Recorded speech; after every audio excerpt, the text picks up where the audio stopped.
कलिकाल में गुरु की महिमा। वास्तव में गुरु की महिमा का पूरा वर्णन कोई कर सकता ही नहीं। गुरु की महिमा भगवान से भी अधिक है, इसलिए शास्त्रों में गुरु की बहुत महिमा आई है। गुरु की महिमा के विषय में एक दोहा बहुत प्रसिद्ध है।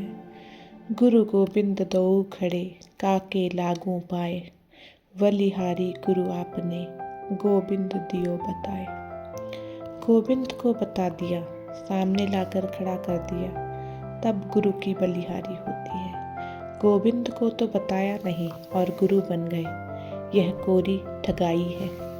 केवल गुरु बन जाने से गुरुपना सिद्ध नहीं होता, इसलिए अकेले खड़े गुरु की महिमा नहीं है।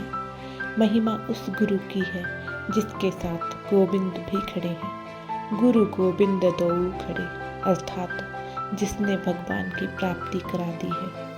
शास्त्रों में आई गुरु महिमा ठीक होते हुए भी वर्तमान में प्रचार के योग्य नहीं है, कारण कि आजकल दंभी पाखंडी लोग गुरु महिमा के सहारे अपना स्वार्थ सिद्ध करते हैं। इसमें कलयुग भी सहायक है, क्योंकि कलयुग अधर्म का मित्र है। कलिना धर्म मित्रेण। वास्तव में गुरु महिमा प्रचार करने के लिए नहीं है, प्रत्युत्थारण करने के लिए है।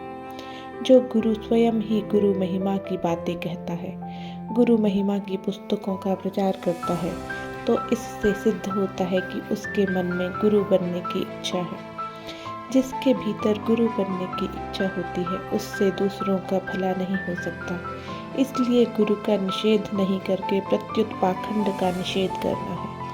गुरु का निषेध तो कोई कर सकता ही नहीं। गुरु की महिमा वास्तव में शिष्य की दृष्टि से है, गुरु की दृष्टि से नहीं। एक गुरु की दृष्टि होती है, एक शिष्य की दृष्टि होती है, और एक तीसरे व्यक्ति की दृष्टि होती है। गुरु की दृष्टि यह होती है कि मैंने कुछ किया नहीं, प्रत्युत जो स्वतः स्वाभाविक वास्तविक तत्व है उसकी तारीफ शिष्य की दृष्टि करा दी।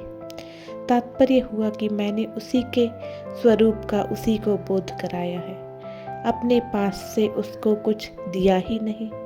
चेले की दृष्टि यह होती है कि गुरु ने मेरे को सब कुछ दे दिया, जो कुछ हुआ है सब गुरु की कृपा से ही हुआ है। तीसरे व्यक्ति की दृष्टि यह होती है कि शिष्य की श्रद्धा से ही उसको तत्वबोध हुआ है। गुरु बनाने पर वे उसकी महिमा बताते हैं कि गुरु गोविंद से बढ़ के है।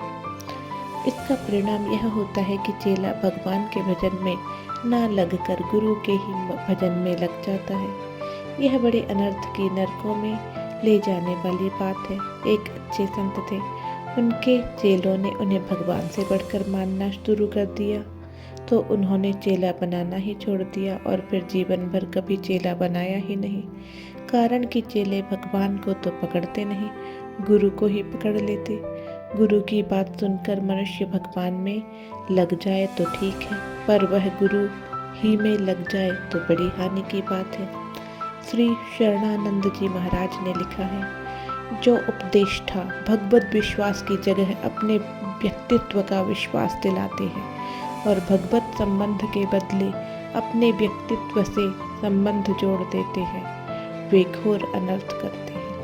इसलिए जो गुरु अपने पर विश्वास कराता है, अपनी सेवा करवाता है, अपना चित्र देता है, उसको अपने गले में धारण करवाता है, अपने रूप का ध्यान करवाता है, अपने चरण धुलवाता है, वह पतन की ओर ले जाने वाला है।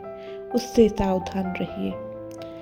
भगवान की जगह अपनी पूजा करवाना पाखंडियों का काम है। जिसके भीतर शिष्य बनाने की इच्छा है, रुपयों की इच्छा है, मकान बनाने की इच्छा है, मान बढ़ाई की इच्छा है, अपनी प्रसिद्धि की इच्छा है, उसके द्वारा दूसरे का कल्याण होना तो दूर रहा, उसका अपना कल्याण भी नहीं हो सकता।